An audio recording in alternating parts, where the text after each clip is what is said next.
turn now to the latest on the crash of Malaysia Airlines Flight 17. And tonight, officials say pro-Russian rebels have agreed to turn over the black boxes. Also, 4 days after the missile brought down the plane, some relief for the families of the victims. The remains of many of the 298 victims on board recovered so far have been moved by train from the crash scene in eastern Ukraine, which is controlled by pro-Russian rebels, to government-controlled northeastern Ukraine. Meanwhile, President Obama today demanded international investigators get full access to the crash site and accuse the rebels of removing evidence. For more on what's happening at that crash site and the growing pressure on Russia, Eyewitness News reporter Joe Torres joins us now with the latest. Joe.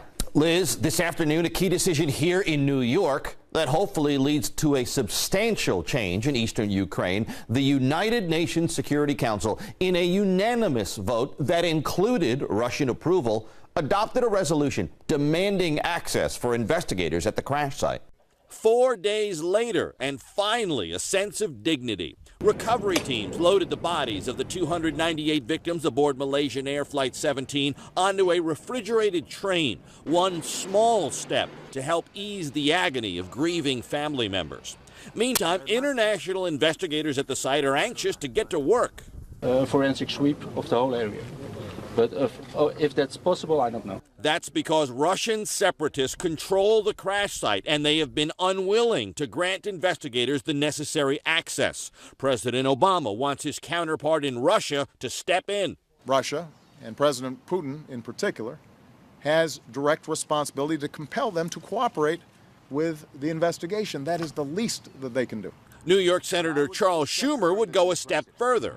I would tell Mr. Putin that unless he stops interfering in Ukraine, there will be much tougher sanctions against him, led by the United States, but participated in by Germany and the European nations. One piece of encouraging news from the crash site, a key recovery.